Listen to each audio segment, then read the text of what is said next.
Si vous nous rejoignez, mesdames, messieurs, bonsoir à tous et à toutes et bienvenue à ce journal. Un seul titre, Kinshasa s'est réveillé sous l'eau ce mardi 13 décembre 2022. De communes entières s'y sont retrouvées avec des avenues navigables. Les dégâts sont trop importants. Les bilans provisoires est d'une centaine de morts. Le Premier ministre Jean-Michel Samalou Kondé-Kyenge était sur les lieux du drame. Des images d'un décor apocalyptique à suivre tout de suite dans ce journal. Mesdames, messieurs, encore une fois, bonsoir et merci à vous de nous avoir choisis pour vous informer.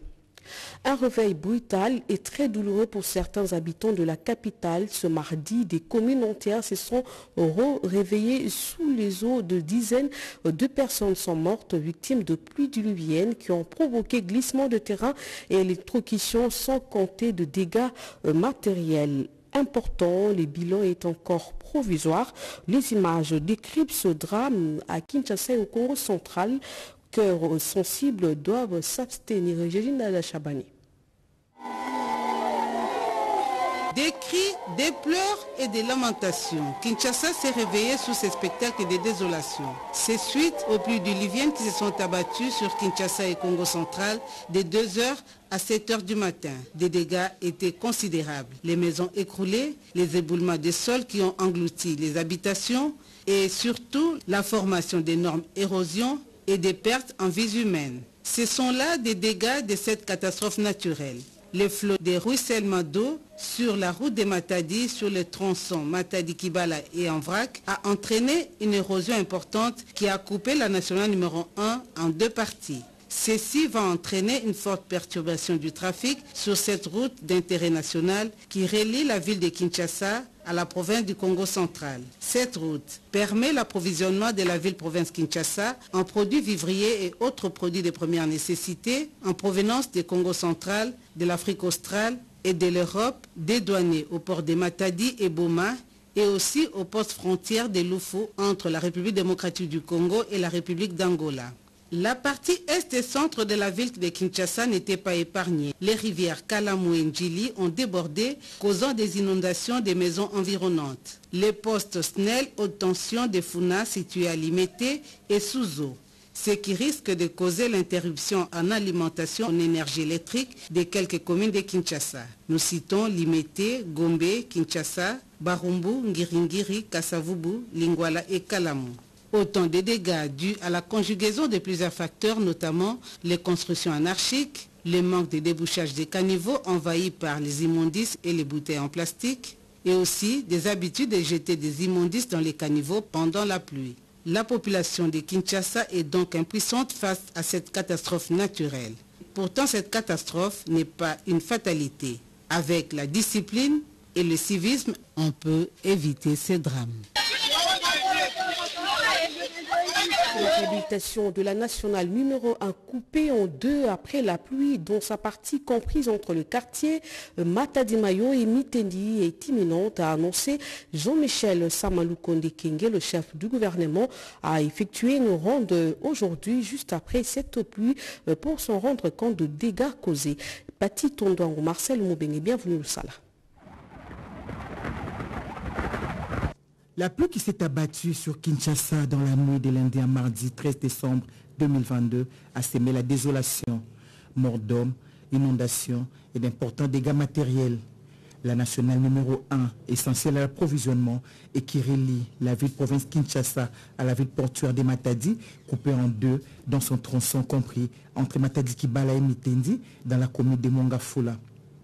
Ce qui n'a pas laissé indifférent le Premier ministre et chef du gouvernement, Jean-Michel Samalou Kondé-Kyenge, qui, aussitôt informé, s'est rendu sur le terrain pour d'abord compatir à la douleur des familles victimes et évaluer l'ampleur des dégâts et prendre des décisions qui s'imposent. Les premiers dégâts que nous sommes venus évaluer, c'est d'abord les dégâts humains. Et donc nous sommes au regret de constater que dans l'érosion, il y a malheureusement des résidences qui ont été emportés et nous avons une indication de près d'une vingtaine de morts et nous continuons encore les recherches dans les décombres pour avoir plus et vraiment établir le dernier bilan.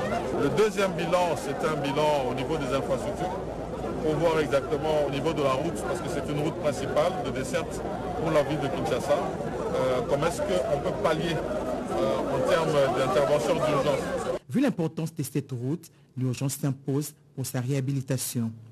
Déjà, le chef du gouvernement a annoncé les débuts des travaux de remblaiement. À mon arrivée ici, vous avez pu déjà voir que les travaux de remblaiement ont déjà démarré, de manière à ce que très vite nous puissions avoir un retour de la route avec, pour commencer, les petits véhicules, les petits charrois.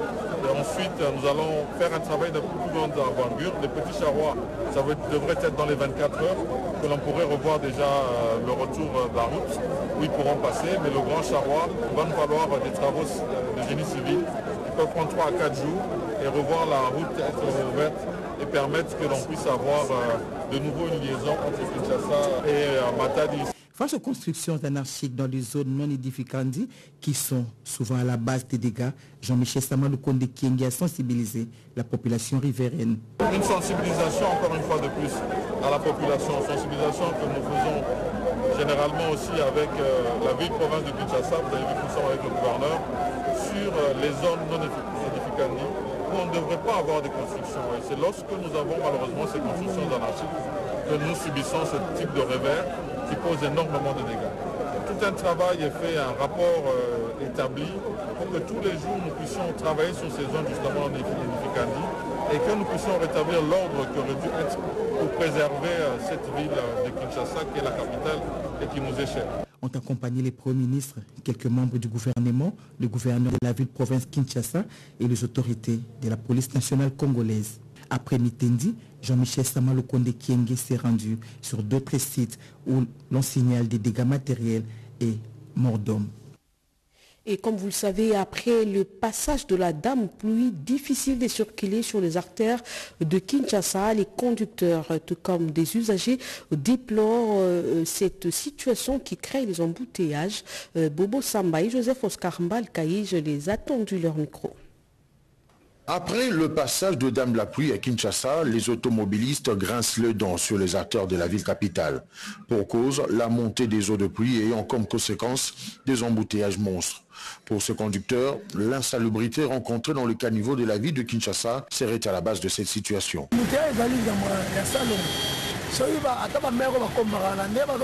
Le service commis à la salubrité de la ville dépose des immondices dans les caniveaux. Conséquence, les caniveaux sont bouchés. Il faut un vrai salongo. Celui-ci part de constructions anarchiques qui ne favorisent pas l'écoulement des eaux de pluie. Les constructions anarchiques sont à la base des inondations. Cet automobiliste pense qu'il est temps de repenser la voirie de la ville capitale. Pourquoi ne pas construire des caniveaux capables d'évacuer les eaux de pluie? La problématique relative aux inondations de la ville de Kinshasa a été évoquée et des solutions proposées par le président de l'initiative Nouvelle Kinshasa il y a de cela quelques mois. Qu'est-ce qui peut justifier, par exemple, que pendant plus de 20 ans, par exemple, axe Willery entre Rail, na INRB, na centre des handicapés, Soka Mboule Beti, et Tonda, na Ebionte. C'est connu de tous que les artères de Kinshasa sont inondées après chaque pluie. Le plan de développement intégré et intégral de la ville de Kinshasa propose des solutions à ce type de problème que rencontre la ville capitale. Mais personne ne réfléchit de manière durable pour se poser la question en disant que faisons-nous pour que Tonda les suscite? Pendant ce temps, la situation reste préoccupante dans plusieurs coins de Kinshasa. Le ciel, lui, n'est toujours pas clément. Et la commune de Ngalima est parmi les plus touchées par le dégât de la pluie. Près de 50 morts enregistrés, un bilan qui pourrait s'alourdir. Le bourgmestre de cette commune, Dieu merci, Maï Basiloanga, a fait la ronde de sa municipalité. On en parle avec Cédric Kenina. Comme si les écluses du ciel avaient cédé. La pluie dévastatrice s'est illustrée avec une fureur sans commune mesure. La commune d'Ngalima est l'une des communes les plus touchées. Et en tant que le numéro 1 de la municipalité, je présente d'abord mes condoléances, le plus attristé à toutes ces familles-là qui ont perdu les êtres les plus chers. C'est vraiment très difficile, très pénible, même pour le numéro 1, le premier notable de la commune d'Engalima, qui est le chef de l'État, son ex Félix Antoine Tshisekedi-Tshilombo. Entre larmes et tristesse, l'autorité municipale accompagnée de son collègue de la commune de la Gombe ont tous deux fait la ronde pour mesurer l'étendue des dégâts. Que je suis avec mon collègue de la commune de la Gombe qui habite aussi l'avenir en question. Mais nous avons voulu descendre sur le terrain pour connaître l'état des lieux. Nous devons éviter de construire dans des endroits qui sont névralgiques ou dans des pentes. J'interpelle la population de ne plus construire. Et les gens qui sont dans des terres marécagées, c'est le moment de quitter d'abord ces endroits-là. L'appel est donc lancé. Il faut mettre fin à l'anarchie qui conduit au drame humain. Et aujourd'hui, la coopération des architectes totalise 4 années d'existence. Le président national de l'Ordre des architectes qui rappelle l'émission de cet organe est revenu sur les dégâts causés par la pluie de ce mardi. Malumbela. Dans la ville de Kinshasa, les populations sont exposées au drame que cause les pluies diluviennes depuis plusieurs années. Des situations déplorables qui n'étonnent plus personne. Face à cela, il faut vite agir avec des actions concrètes. Nous déplorons la catastrophe naturelle qu'il y a eu dans la ville de Kinshasa. Il y a eu mort d'hommes à cause des inondations, des éboulements. Déplorer tout le temps des morts pendant que nous sommes dans une situation très catastrophique. À l'Est, nous sommes en train déjà de perdre beaucoup de nos frères et sœurs par rapport à la guerre. Et que laisser aussi la nature tuer d'autres, je crois que nous pouvons les éviter. Nous pouvons vraiment nous mettre à l'abri si on recourt à l'expertise locale des architectes qui sont là et des urbanistes. Il est temps que nous puissions comprendre qu'il faudrait que nous puissions organiser les états généraux de l'urbanisme, aménagement du territoire, pour que nous puissions trouver des solutions ensemble et avancer pour le développement de notre pays. Cette journée du 13 décembre qui a endeuillé les familles a coïncidé avec la célébration du 4e anniversaire de la création, organisation et fonctionnement de l'Ordre national des architectes par ordonnance présidentielle. Le président national de cet ordre a souligné l'importance de cette dotation d'un cadre légal. Nous tenons à remercier le chef de l'État qui est le garant des institutions et spécialement les honorables députés et sénateurs qui nous ont fait confiance, qui ont compris qu'il était temps de doter notre pays de cette loi, qui a pour mission aussi d'être un organe technique pour accompagner le gouvernement dans tout ce qui concerne l'architecture, l'urbanisme et tout ce qui est dans le domaine du bâtir. Les architectes sont appelés, avec l'accompagnement du gouvernement, à améliorer la qualité de vie des citoyens à travers des logements décents dans des milieux urbains et ruraux.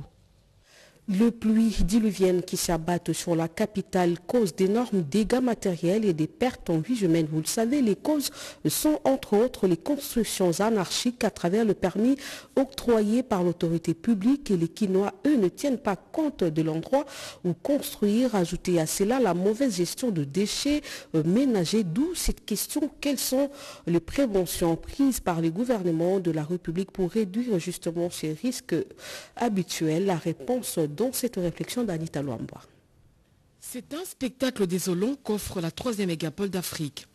Composée de plus de 11 millions d'habitants, Kinshasa, la capitale, continue toujours d'être inondée à chaque saison pluvieuse. Les pluies qui s'abattent sur la capitale causent d'énormes dégâts matériels et des pertes en vies humaines. Cela sous l'œil impuissant des Kinois, victimes des catastrophes naturelles qui attendent depuis des lustres une solution de la part du gouvernement de la République pour la mise sur pied d'un nouveau plan d'urgence d'urbanisation qui va permettre de réduire les risques naturels. Chaque jour qui passe, les autorités provinciales assistent impuissantes à travers les réseaux et les médias traditionnels à des vidéos des infrastructures et des artères inondées par les eaux de pluie sur lesquelles stagnent les bouteilles en plastique qui bouchent les caniveaux de la ville de Kinshasa. Situation encore plus grave pour les populations qui habitent près des cours d'eau. Si ces actes sont devenus répétitifs, il y a lieu de s'interroger sur les responsabilités des uns et des autres. Selon certains observateurs, l'autorité publique accorde des permis de construction qui ne tiennent pas compte souvent du sol sur lequel les maisons doivent être construites. Des maisons souvent construites le long des artères et des rivières sans le moindre respect urbanistique, une interpellation qui vise aussi les producteurs des bouteilles en plastique qui font fi du décret signé par l'ancien Premier ministre Bruno Tshibala qui interdisait la fabrication de plastique. Une décision qui n'a pas été suivie de fait. La population, quant à elle, est appelée à bien gérer ses déchets domestiques pour éviter de boucher les caniveaux. Pour rappel, en novembre 2019, une quarantaine de personnes avaient trouvé la mort, victimes des pluies diluviennes qui avaient provoqué inondations et glissements de terrain dans la commune de Mongafula. Le gouvernement de la République est donc appelé à mettre les bouchées doubles pour éviter une fois de plus des pertes en vies humaines et des dégâts matériels, faute de quoi les autres jours pourront être sombres pour les Quinois. Allez, on change de chapitre. Pour la 38e fois, l'état de siège dans les provinces des littoraux du Nord Kivu vient d'être prorogé par l'Assemblée nationale. La plénière a aussi adopté 2 propositions de loi, l'une portant régime pénitentiaire et l'autre sur les défenseurs de droits de l'homme. Les 3 textes étaient renvoyés au Sénat pour seconde lecture avant sa promulgation par le président de la République. On en parle avec Sylvie Moembo. Désormais, les défenseurs des droits de l'homme disposent d'une loi relative à leur protection. La plénière de la Chambre basse du Parlement du lundi 12 décembre 2022, que conduisait le président Christophe Mbosso-Kodiapwanga, a adopté à l'unanimité la proposition de loi sur la protection des droits des défenseurs des droits de l'homme. Cette loi est d'une importance capitale pour la République démocratique du Congo car elle va permettre à l'État congolais de contrôler cet espace des droits de l'homme. Le rapport de la Commission des droits de l'homme approuvé par la plénière a intégré les amendements des quelques articles proposés par les élus nationaux. S'agissant de la proposition de loi déterminant les principes fondamentaux relatifs au régime pénitentiaire, les articles de cette proposition de loi ont été adoptés in globo sans amendement. Au cours de la même plénière, sur 382 députés, 279 ont voté pour la 38e fois consécutive le projet de loi portant prorogation de l'état de siège dans les provinces de l'Ituri du Nord Kivu, et ce, pour une durée de 15 jours. Le vice-ministre de la Justice, Amato Baubasiré, a justifié cette énième prorogation en se basant sur la guerre à l'est du pays imposée par le Rwanda sous couvert du groupe terroriste M23. Les 2 propositions de loi ainsi que le projet de loi portant autorisation de l'état de siège ont été envoyés pour une seconde lecture au Sénat avant sa promulgation par le président de la République, Félix-Antoine Tshisekedi Tshilombo. Dans le souci de voir toute la matière inscrite au calendrier de la session ordinaire de septembre être épuisée avant la clôture de la dite session prévue pour ce jeudi 15 décembre 2022, le speaker du Sénat Modeste Bahati a visité quelques commissions permanentes de la Chambre haute du Parlement. Le point avec Sandra Nianguitabou. Dans le souci de voir toutes les matières inscrites au calendrier de la session ordinaire de septembre être épuisées avant la clôture de la dite session prévue pour ce jeudi 15 décembre 2022, le speaker du Sénat, Modeste Bahati, a entamé une série de visites dans les différentes commissions permanentes de la Chambre haute du Parlement afin de suivre de près les travaux et pousser les sénateurs membres des dites commissions à plus de célérité.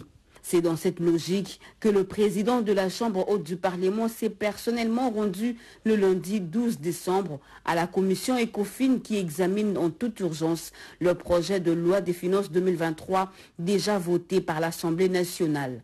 Sur place, Modeste Bahati, qui est aussi membre à part entière de la Commission économique, financière et bonne gouvernance, a eu un échange fructueux avec ses collègues tout en leur demandant de mettre les bouchées doubles afin de doter le pays du budget exercice 2023 dans le délai requis. Des propositions claires et pertinentes ont été données par le speaker du Sénat pour qu'au plus tard, le jeudi 15 décembre, cette importante loi budgétaire soit votée et envoyée au président de la République, Félix-Antoine Tshisekedi Tshilombo, pour promulgation. Nous devons nécessairement épuiser la matière. D'abord la loi des finances, il y a eu la loi de reddition des comptes, il y a la loi sur le blanchiment des capitaux et la lutte contre le terrorisme. Il y a la loi sur les établissements de crédit, Toutes ces matières sont traitées au niveau de l'ECOFIN, mais je fais le tour des autres commissions parce qu'il y a beaucoup d'autres matières. Nous avons également des lois qui doivent passer en commission paritaire, notamment sur la taxe sur la promotion de l'industrie et tant d'autres matières. Et puis notre rapport de gestion, le rapport financier du Sénat. Pour rappel, c'est depuis le 15 septembre dernier, lors de la rentrée parlementaire, que ce projet de loi des finances a été déposé par le gouvernement Samalou Koundé à l'Assemblée nationale, puis examiné et voté par cette dernière qui l'a, à son tour, envoyé pour seconde lecture au Sénat. La Chambre haute n'aura eu que 15 jours pour examiner le texte en seconde lecture et le voter avant la fin de la session en cours dont la clôture intervient ce jeudi 15 décembre 2022. Où en sommes-nous avec les objectifs de développement durable en RDC? Eh bien, Kinshasa accueille pendant 2 jours un forum national sur les ODD. La cérémonie d'ouverture a été présidée par le vice-premier ministre, ministre de l'Intérieur et Sécurité, Daniel Asselo. Les comptes à rebours avaient été lancés. La République démocratique du Congo et 190 autres pays membres des Nations Unies n'ont plus que moins de 10 ans pour atteindre les objectifs de développement durable dont ils sont signataires depuis 2015. Les forums nationaux sur les objectifs de développement durable qui réunit les membres du gouvernement et quelques partenaires a pour objectif de faire une évaluation et aussi mettre en place de mécanismes nécessaires pour respecter le deadline accordé. Les ODD 3 et 4 qui portent respectivement sur la santé et l'éducation de qualité sont les 2 points qui seront particulièrement abordés à ces assises. Tout en saluant les politiques déjà mises en œuvre, le vice-premier ministre, ministre de l'Intérieur et Sécurité qui lance ces travaux a appelé les participants à bien réfléchir sur les actions accélératrices qui peuvent être entreprises en faveur des ODD qui rencontrent le gigantesque programme du chef de l'État de 145 territoires dont l'opérationnalisation est en cours et va à coup sûr contribuer à la réponse qu'il faut réservé dans l'atteinte des ODD. Croire Daniel Asselo Kitowakoy, le gouvernement Samalou Kondé reste déterminé à matérialiser la vision du chef de l'État qui va dans le sens de l'amélioration des conditions de vie de la population congolaise à la base, vision qui rime avec les ODD. Environnement avec Néné Maïzana qui nous propose ce reportage sur la mise en œuvre du partage de bénéfices générés par la vente de crédits carbone dans la province du Maïndombe. Du gouvernement congolais pour la réduction des émissions de gaz à effet de serre des Maïndombe commence à porter ses fruits à travers la vente des crédits carbone forestiers et c'est les projets de restauration des écosystèmes associés ERA Congo Wildlife Wars Carbon investi dans la conservation des forêts primaires avec les communautés riveraines. Résultat, 13 millions de crédits carbone vendus cette année. Conformément à la procédure d'homologation, les communautés ont reçu 25% des bénéfices et ont investi dans les infrastructures, notamment les écoles, les hôpitaux, les forages d'eau potable pour éviter les maladies hydriques, l'éclairage public et des projets connexes pour l'intensification agricole et tant d'autres. Depuis longtemps, nous avions des écoles, mais qui n'étaient pas construites de cette façon. Maintenant, nous avons de beaux bâtiments et nous avons même un centre d'examen d'État ici. On fonctionne bien. Il a pris aussi en charge tous les agents de cet institut. Il nous paye chaque fin du mois. Nous les femmes, nous sommes dans la joie pour la construction de cet hôpital. Les cas d'accouchement des femmes étaient graves. Ça nécessitait qu'on puisse aller en ville. Mais avec la tempête, cela empêchait que nous puissions traverser les lacs. La femme pouvait aussi mourir. Selenge Ibali Lobeke Bokebeni, Patambali, Mbale Songo, Ikita Lombe, Bosongo sont là des premiers villages bénéficiaires de cette vente de carbone. Il en sera ainsi chaque année. Et en lot de 120 bus pour étudiants baptisés Trans Academia est arrivé à Kinshasa. Ces bus viennent pour faciliter la mobilité des étudiants congolais. C'est le ministre de Transport, Chérubin Okende, qui les a réceptionnés. Jean-Richard Koualé. Comme annoncé par le chef de l'État aux jeunes réunis au Palais du Peuple, un lot de 120 bus Transacademia sur les 600 commandés en Chine par le gouvernement congolais est arrivé à Kinshasa le dimanche dernier. Ces bus ont été réceptionnés par le ministre des Transports, Voies de Communication et des Désenclavements à qui le président de la République avait confié la lourde responsabilité de mettre en œuvre ce projet. Avec Félix Antoine Tshisekedi Tshilombo, ce ne sont pas des promesses non tenues. Aujourd'hui, la preuve est là. Donc il y a lieu que nous accompagnions Transacademia jusqu'à sa maturation, son opérationnalisation concrète. En ce qui concerne le secteur des transports, j'ai reçu des instructions du président de la République pour permettre à ce que les étudiants soient transportés de manière décente. C'est au Palais du Peuple que ces bus neufs et climatisés sont stockés. Le ministre des Transports s'est entretenu avec les conducteurs venus de Transco, avec les techniciens de ce même établissement qui accompagne la naissance de la société sœur Transacademia. Dans les prochains jours, ces bus vont être remis officiellement au comité de gestion de la nouvelle société Transacademia par l'autorité compétente. À leur tour, les étudiants principaux bénéficiaires de ce don ont échangé avec le ministre Chéribin Okende. Par la bouche de leur président Christian Kalanji, ces étudiants ont remercié le chef de l'État pour la matérialisation de ce projet. Après la rencontre avec le ministre, les étudiants ont été conduits au Palais du Peuple où sont stockés les bus. Ils ont palpé du doigt la réalité de ces engins qui vont bientôt commencer à les transporter.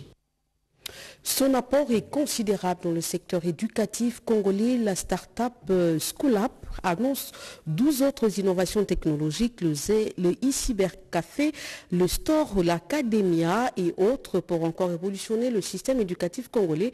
Les responsables de Schoolap l'ont annoncé au cours d'une conférence de presse, nous dit Toto Songo et Célestine et Passion Semboyo. Dans le système éducatif congolais, tant au niveau de l'enseignement des bases qu'aux universités, ont été présentés à la presse. Le cofondateur et gérant de l'application Schoolap en République démocratique du Congo revient sur la portée de cette contribution au rayonnement de l'enseignement en RDC. Guy José Leta a à cette occasion présenté la charte graphique de cette innovation assortie des logos et des couleurs adaptées. Les 12 innovations viennent pour améliorer ce que nous avons fait depuis tous ces temps.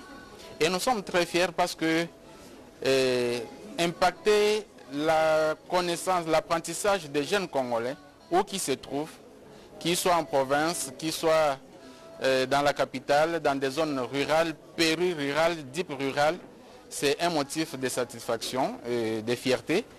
Parce que pas seulement que nous accompagnons ce que le gouvernement a fait, mais nous-mêmes aussi nous voulons un peu apporter un plus dans ce qui est déjà faisable et qui se fait déjà d'habitude.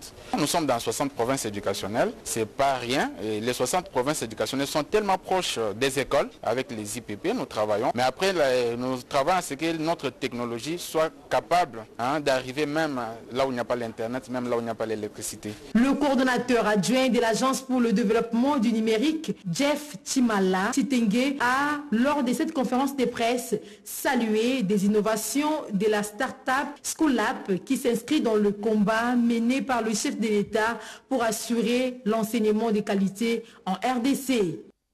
L'escaltation des missions régaliennes et des attributions de l'inspection générale de finances, sujet au cœur de la matinée scientifique et de réflexion organisée à l'Institut supérieur de pédagogie dans la commune de la Gombe. C'était pour le processus de lutte contre la corruption.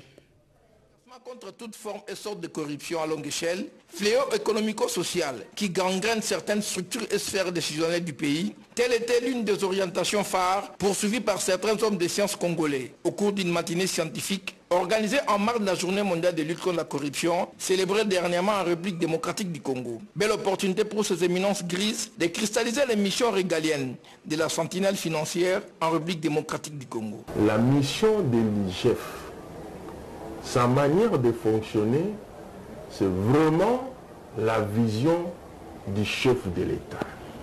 Et cette vision se résume à la lutte contre la corruption, le détournement des deniers publics, afin de permettre à l'État d'avoir les moyens de son fonctionnement. J'ai de respect envers Jules Alinguetti, sentinelle de la République. Et l'IGF a commencé à entreprendre ses activités en rapport avec le déploiement de ses agents sur le terrain.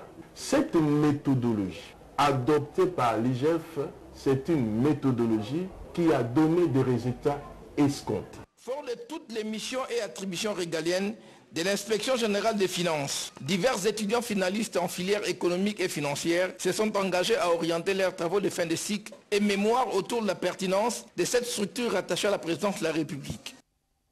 Et puis Richard Kalala Keren Kankolong et Grace Maoso nous parle du dénouement de l'affaire ministère public contre le professeur Antoine Kitombele pour usurpation de pouvoir contre le professeur Bokolo pour mégestion au tribunal des grandes instances de Matete. Regardez.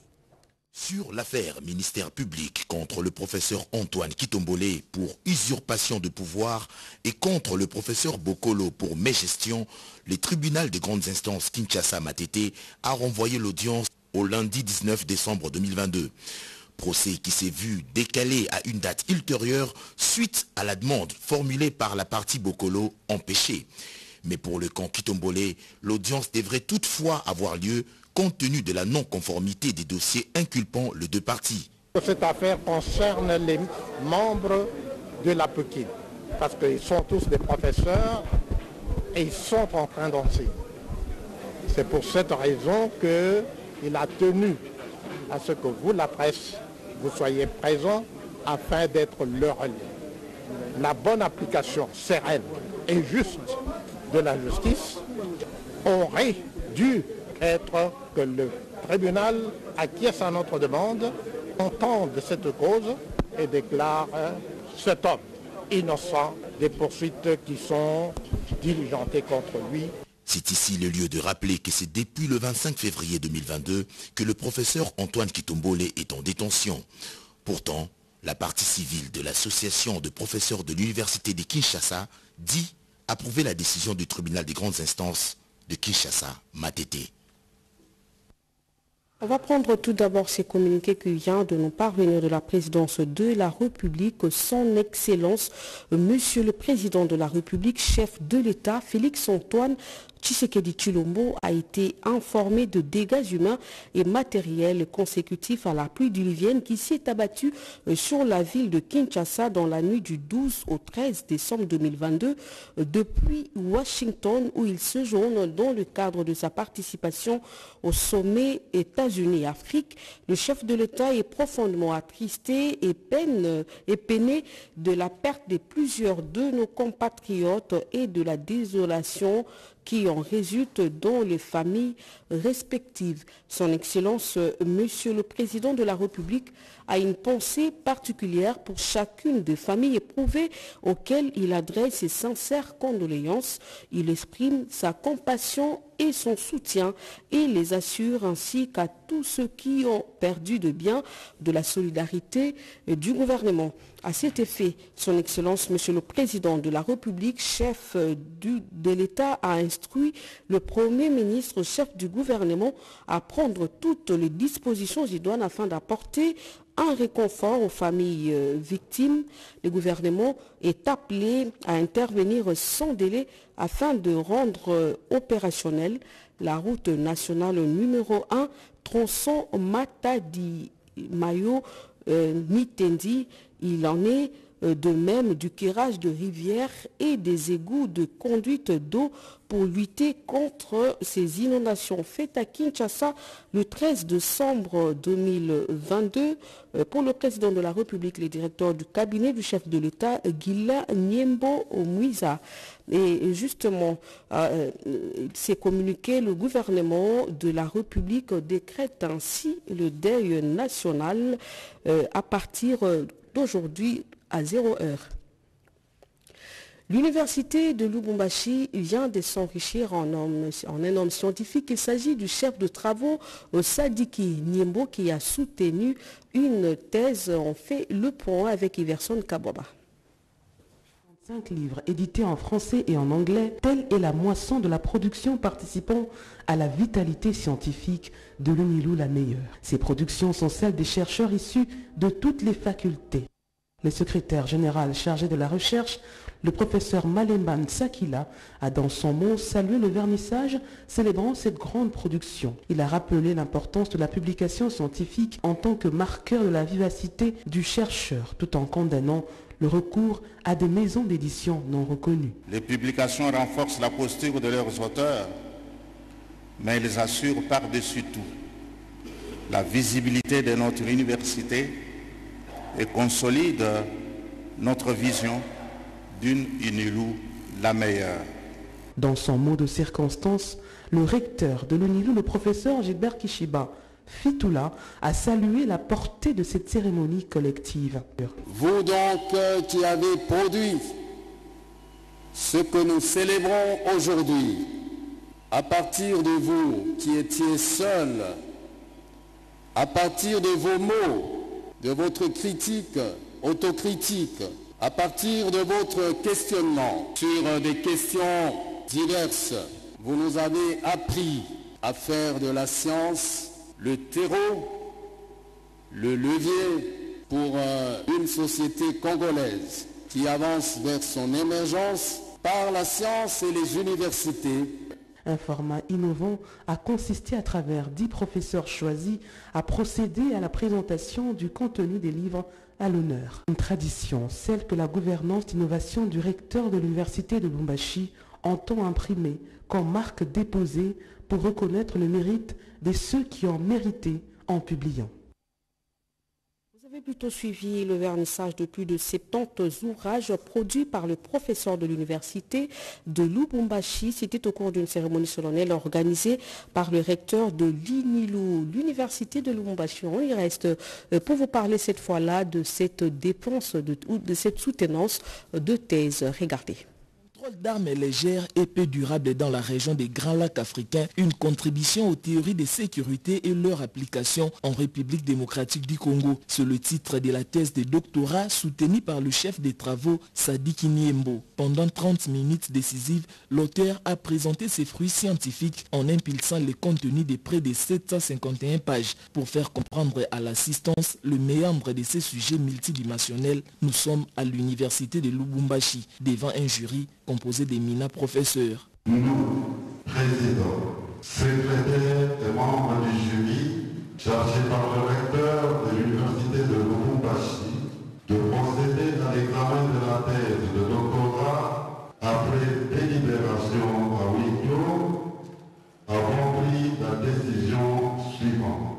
Monsieur Sadiki Niembo-Lucien a réussi avec la mention grande distinction. Le chef des travaux Sadiki Niembo est désormais en passe d'être docteur en relations internationales. Je dédie cette thèse de 751 pages au gouvernant parce qu'il appartient au gouvernant de mettre en application ce que j'ai conçu comme scientifique.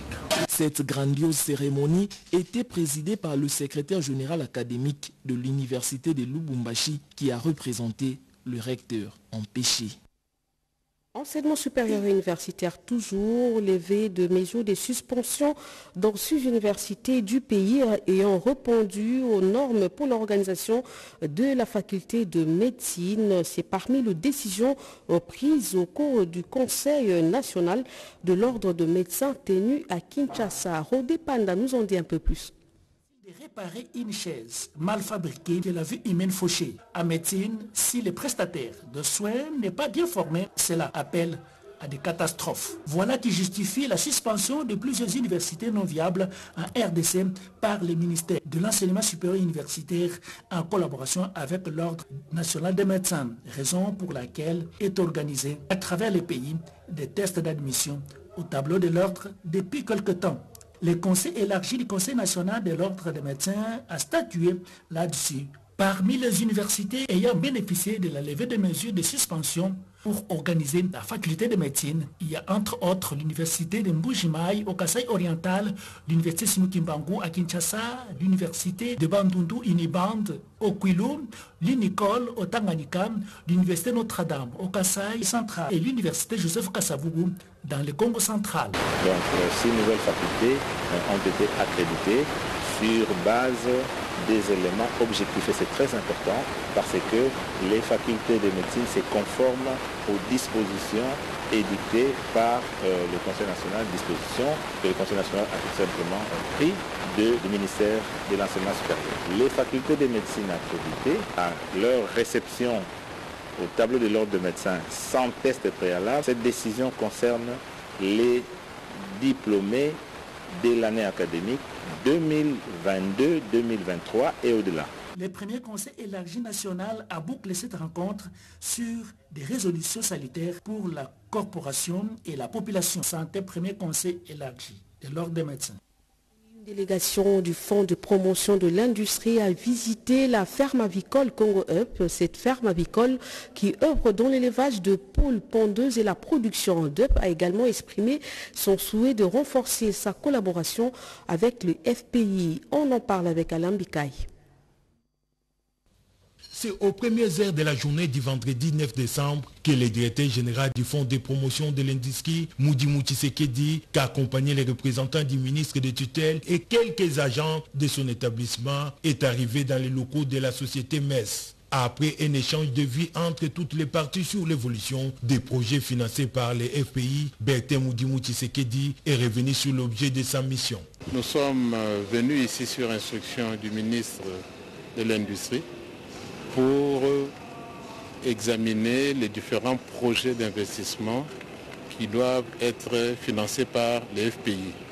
Vous savez que les FPI est un instrument entre les mains du gouvernement pour accompagner ce gouvernement dans la réalisation de la transformation de l'industrie congolaise. Du côté de la société MES, les dirigeants sont satisfaits totalement sur l'accompagnement du FPI. Ces derniers ont remercié dans la foulée les fonds de promotion de l'industrie et les gouvernements de la République pour son soutien indéfectible dans la réalisation du plan d'industrialisation de la RDC. Il s'y est dénoté que la société MES est présente en République démocratique du Congo depuis près de 30 ans. Elle s'est spécialisée particulièrement dans les secteurs miniers et agro-industriels. Avec l'aide du Fonds de promotion de l'industrie, elle compte capter les opportunités de croissance, notamment dans les secteurs miniers et agro-industriels où les besoins en intrants et en matériel se font de plus en plus sentir au vu de la croissance démographique et celle de la consommation. En se rendant dans la province du Haut-Touélé, les problèmes sociaux perturbent les bons fonctionnements de la Sokimo en ce jour à Ouacha. Le comité de gestion de la Sokimo, avec en tête le directeur général et le président du conseil d'administration, ont prêché l'unité et l'amour du travail pour garantir la relance des activités au sein de cette société minière. Christine Lanzo et Simon Kakolongo. En séjour à Ouacha, dans le Haut-Touélé, les travailleurs de la Sokimo SA de la direction d'exploitation moto ont à leur tour rencontré le DG Pistis Bonongo Tokole, occasion pour eux d'écouter son message en réponse à la situation qui règne dans cette entreprise de l'État et les rôles que son équipe et les conseils d'administration sont appelés à jouer pour rendre effective la reprise des activités dans les différents sites d'exploitation d'or, dans l'agro-industrie, la menuiserie et autres. Il y a des difficultés certes, mais après avoir été sur terrain, les nouveaux dirigeants de la Sokimo se disent déterminés à relever les défis. Le DG Bonongo Tokole a été relayé par le DGA Joseph Makanda, appelant tous à travailler dans l'unité. Même message d'espoir apporté par les doyens des administrateurs, Florent Lébé. Selon les directeurs d'exploitation moto, Fortuné Bassoléné, la Sokimo SA est dépouillée de ses exploitations minières dans les Haut-Touélé. Ouacha continue quand même à maintenir son service médical, agricole et de menuiserie hérité de l'époque coloniale. Il y a nécessité de renouveler les équipements. L'agro-industrie de la Sokimo SA ne reste que des noms, car dépouillée de ses têtes de vaches durant les différentes rébellions. La délégation a ensuite visité les ateliers d'électrochimo. Les machines en panne doivent être réparées, également quelques transformateurs. Un autre constat sur terrain, la spoliation des espaces de la Sokimo par certains particuliers ayant construit à l'intérieur de ces sites. Juste après, le directeur général a visité les différents bureaux, les services de la géologie. À l'issue de cette visite, Pistis Bonongo Tokole a appelé tous à se mettre au travail et de privilégier l'intérêt général. Le conseil d'administration de la SOCIMO, a-t-il ajouté, est déterminé à remettre l'espoir chez les travailleurs en redressant la SOCIMO pour qu'elle retrouve ses positions de grande opératrice minière, comme le souhaitent le président de la République, Félix Tshisekedi, et le gouvernement de la République. Situation sécuritaire à Solenyama, province de l'Ituri. Le gouverneur militaire Johnny Luboya Kachama appelle les communautés en conflit à la paix. Suivez plutôt ce reportage de Junior Selemani. Calmie étant restaurée à Solenyama et environ par les forces de l'ordre après deux tensions communautaires il y a quelques jours, le gouverneur militaire salue la détermination de la population de cette contrée à résister contre des manipulateurs à la base de psychose. La population n'est pas sur ce schéma-là. Ça fait 6 mois au moins que la population est en train de goûter à cette paix. Elle n'en veut plus, elle ne veut plus de ce désordre-là. On a fomenté des rumeurs et des rumeurs. La population est restée. Et donc moi, en tout cas, je félicite cette population. La population est avec nous, je la félicite et je demande encore une fois de ne pas accepter d'être manipulée. De ne pas accepter ces rumeurs-là qui tombent comme ça pour faire peur, créer la psychose. Dans une interview ce vendredi, le lieutenant général Luboya Kachama Johnny met à garde le fauteur de troubles. On ne s'amuse pas, il y a des gens qui veulent toujours se faire passer pour je ne sais quoi. Là, voilà, on est victime, on a fait ceci. Mais vous osez amener l'insécurité ici. Nous allons répondre. Et nous allons répondre avec la plus grande vigueur. Et là, je ne ris pas. Ils doivent savoir qu'à la moindre incartade, mais nous allons utiliser la force. C'est comme ça. Depuis lundi, le commandant de la 32e région militaire et l'administrateur militaire du territoire d'Irumu ont été dépêchés à Solenyama et les villages environnants à la sortie nord de la ville de Bunia pour des meetings populaires et des échanges afin de conscientiser les communautés sur la cohabitation et la résolution pacifique de tout différents. Les forces de sécurité et de défense ont été renforcées sur terrain pour imposer l'ordre. Rassir, le commandant des opérations militaires en Ituri, le lieutenant général Luboya Kachama Johnny. Bonne nouvelle pour les innombrables auditrices et auditeurs de la ville de Bouta. Le gouverneur de province qui réalise sa promesse vient de doter cette station provinciale d'un studio et de quelques équipements. Suivez.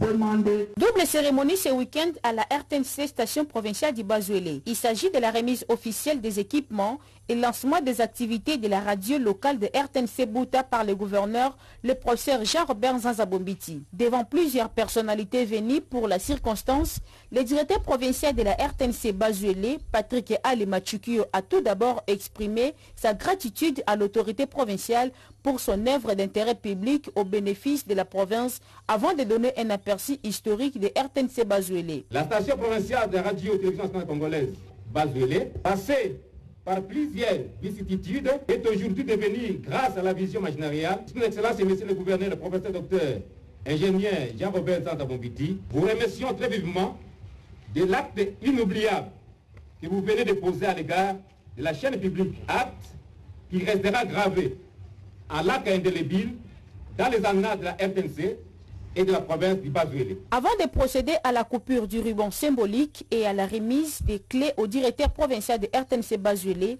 l'homme heureux du jour, le gouverneur Jean-Robert Nzanza-Bombiti, se félicite pour avoir réalisé une des actions priorités de son programme gouvernemental axé sur le désenclavement médiatique dans le Bazuele et promet d'aller jusqu'au bout pour que ces médias publics dans le Bazuele soient complets dans leur diffusion radio et télévision. Nous recommandons le professionnalisme, le respect des lois de la République, le respect du code de déontologie des journalistes congolais et un esprit managérial pour pérenniser cette action mise à la disposition de la communauté.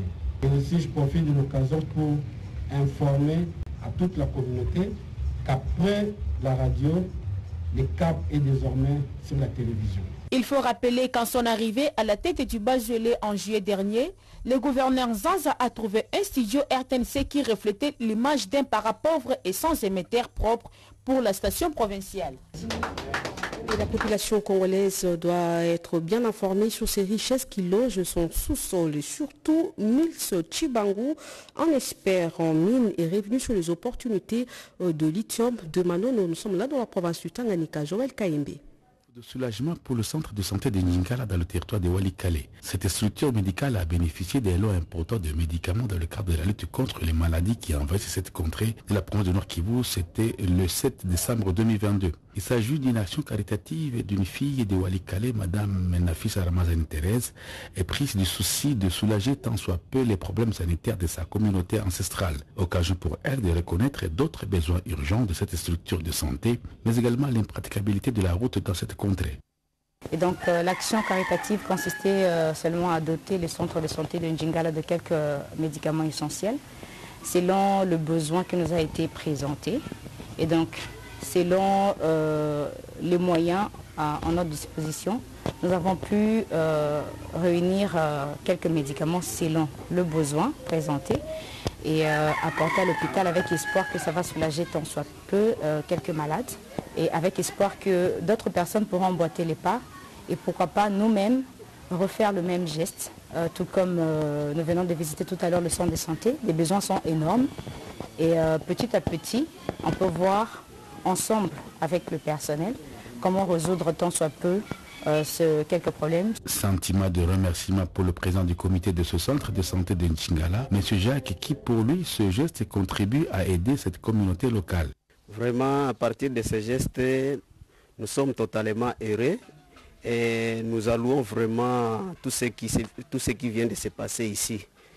Vraiment, on ne s'entendait même pas, mais c'est par la grâce de Dieu que nous venons de voir ça, totalement heureux et nous disons grand merci. Signalons que Madame Nafisa. C'était plutôt un geste de générosité posé par la RTNC, la station provinciale de la RTNC Nord Kivu, qui a voulu au secours de déplacer de guerre de Rutshuru par la remise des équipements médicaux et autres biens des valeurs. Je le disais tantôt, la population congolaise doit être bien informée sur ces richesses qui logent son sous-sol. Mills Chibangu, un expert en mine, lui est revenu sur les opportunités qu'offre le lithium de Manono dans la province du Tanganyika. Joël Kaimbe. Les affaires en mine, la transparence et la transition énergétique, c'est possible. Glencore en a fait la preuve lors de cette 4e édition de la conférence annuelle tenue au Capitole de Rotana. En présence du directeur des cabinets du chef de l'État, Guilé Nyembo, députés et sénateurs, ainsi qu'autres représentants des missions diplomatiques, la vice-présidente de Glencore RDC, Chantal Kaninda, a vanté les investissements du groupe en cette année 2022, reconnaissant avoir payé en 3 ans plus de 2 milliards de dollars d'impôts et taxes. Kamoto Copper Company, KCC et Mutanda Mining, des valeurs de transparence, de simplicité sans être exhaustif et des interventions communautaires éloquentes, des écoles réhabilitées, des soins de santé garantis, l'eau courante pour les communautés riveraines. Un panel qui a mis en face intervenants et participants sur la transition énergétique a dissipé plusieurs zones d'ombre. Sur la polémique de plus de 180 millions de dollars dus à la République démocratique du Congo, les explications ont été données. Le gouvernement congolais, au travers du Sénarep, a eu à nous contacter. C'est volontairement que nous avons engagé avec le gouvernement et que nous avons accepté de payer ce montant de 198 millions de dollars. Des conférences de cette nature rapprochent les miniers et les riverains des exploitations minières et dissipent tous les malentendus.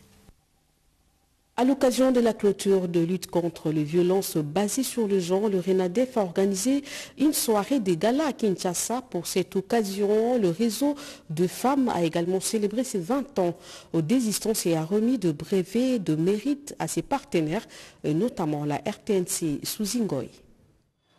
C'était au cours d'une soirée de gala organisée à Kinshasa que le réseau national des ONG pour le développement de la femme RENADEF a clôturé sa campagne de 16 jours d'activisme de lutte contre les violences basées sur le genre. En présence de la représentante de la ministre du Genre, Famille et Enfants, ainsi que plusieurs autres invités de marque, le RENADEF a également célébré ses 20 ans d'existence. Pour exprimer sa gratitude, le RENADEF a remis des certificats de mérite à son personnel, ainsi qu'à ses partenaires, notamment la Radio-Télévision nationale congolaise, à titre des reconnaissances des mérites de leur institution dans l'appui et l'accompagnement remarquable de leur vision sur terrain. Aujourd'hui, nous sommes là pour reconnaître d'abord ce travail pendant 20 ans. On n'a pas réalisé seul ce travail. Je dois être reconnaissant ce soir que ce travail, s'il a été réalisé, c'est grâce aux partenaires techniques et financiers qui ont compris que j'avais une vision, il fallait qu'ils m'accompagnent. C'est pour aussi faire le plaidoyer pour que les partenaires qui étaient déjà avec nous continuent encore à repenser autrement par rapport à ces partenariats. Et mon équipe qui a été avec moi continue à consolider cette vision parce que parfois, même dans des conditions difficiles, nous sommes là en train de travailler. Une collecte des fonds a été levée au cours de cette cérémonie pour les déplacés des guerres, les militaires au front, les victimes de violences dans l'Est et aussi pour les victimes des conflits dans le Mai-Ndombe. La population de Kindélé dit non à l'agression rwandaise. Pour ce faire, ils ont organisé un championnat dénommé Kindélé Challenge pour montrer leur soutien aux forces armées de la République et au chef de l'État. Une activité organisée par le directeur du cabinet de la ministre de l'Environnement, Chimène Dondo et Francine Atomissi. C'est dans un stade qui a refusé du monde que les deux équipes Tatapuna et Monastère se sont affrontées en marge de la finale de la première édition du championnat Kindélé Challenge, une rencontre qui s'est soldée par un score d'1-0 en faveur des Tatapuna qui a remporté une coupe et une enveloppe de main de l'initiateur Yves Kitumba, directeur à la vice-primature de l'environnement et développement durable qui promet le leadership de relève devant les cadres et militants de son parti ainsi que les notables de Kindélé. Tout comme à l'ouverture, le coordonnateur de la GIC, affectueusement appelé Papa Lukunga, a eu des mots justes pour exhorter l'assistance. Ce message du président de la République relayé par le chef du parti Jean-Pierre Bemba est bien capté par la population. Ce message, c'est l'unité nationale, la cohésion nationale pour barrer la route à cette agression contre notre pays, unir les esprits pour garder la souveraineté de notre pays. C'est un message d'encouragement à la jeunesse. Vous savez que le football unit les populations et nous sommes aujourd'hui unis au-delà de nos divergences d'approche. Le deuxième message, c'était de demander à la population de s'enrôler massivement pour sauvegarder l'intérêt de notre pays. Pour lier l'utile à l'agréable, c'est au cadre du MLC, Yves Kitumba a offert aux habitants de Kindélé leurs artistes préférés, Buna Filé et Marshall Dixon, qui ont livré tour à tour un concert en live à la grande satisfaction de l'assistance.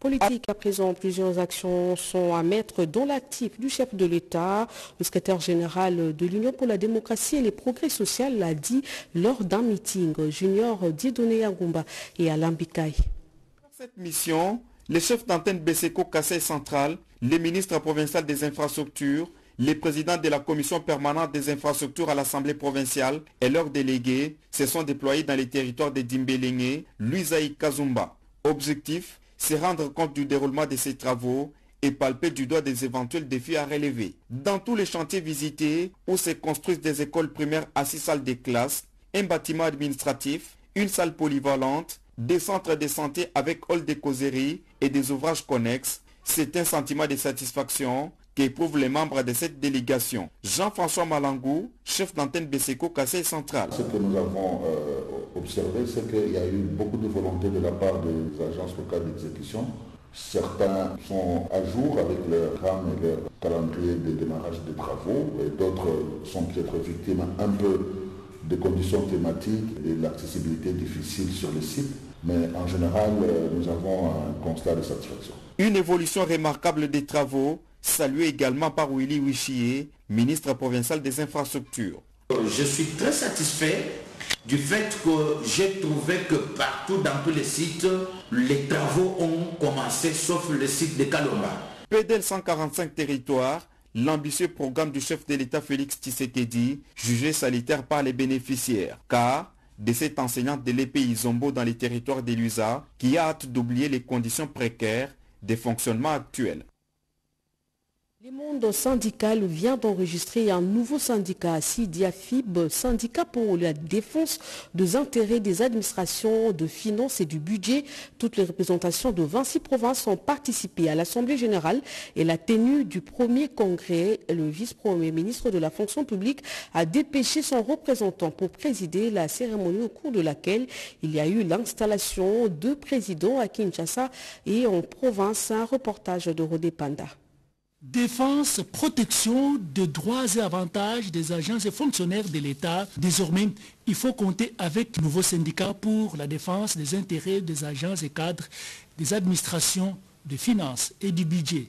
SIDIAFID, nouveau syndicat au sein de l'intersyndicale de l'administration publique INAP, créé sous l'impulsion du camarade Nicolas Ngonga, président. Il va fonctionner au sein de ces deux portefeuilles de l'État, le budget et les finances. Une cérémonie de sortie officielle doublée du premier congrès a été organisée pour mettre en place de nouveaux staffs dirigeants à Kinshasa et en province avant les élections. C'était avec la participation des différentes représentations de toutes les 26 provinces. Les présidents du SIDIAFID et tous les membres sont impatients de l'organisation des élections syndicales au sein de l'administration publique pour apporter le nouveau souffle. Ils en appellent à l'autorité du vice-premier ministre, ministre de la fonction publique. Le SIDIAFID travaille en intelligence avec la philosophie du VPM Liaou, Monga et Bois sur la justice, l'équitabilité dans le traitement des agents et cadres des administrations. La présence du représentant personnel du vice-premier ministre de la fonction publique, les conseillers en charge des élections, Clovis Tchibala, est une preuve de soutien et de certification de ce nouveau-né dans le monde syndical dont lui-même est le parrain.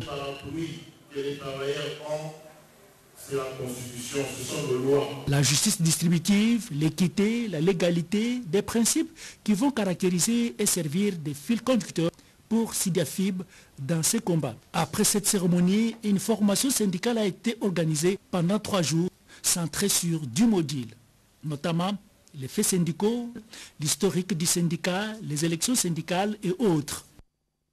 Ce journal est terminé. Avant de nous séparer, ce communiqué émanant du président du cabinet du président de la République, son Excellence, Monsieur le Président de la République, chef de l'État Félix-Antoine Tshisekedi Tshilombo, a été informé de dégâts humains matériels consécutifs à la pluie diluvienne qui s'est abattue sur la ville de Kinshasa dans la nuit du 12 au 13 décembre 2022 depuis Washington, où il séjourne dans le cadre de sa participation au sommet États-Unis-Afrique. Le chef de l'État est profondément attristé et peiné de la perte de plusieurs de nos compatriotes et de la désolation qui en résulte dans leurs familles respectives. Son Excellence, Monsieur le Président de la République, a une pensée particulière pour chacune des familles éprouvées auxquelles il adresse ses sincères condoléances.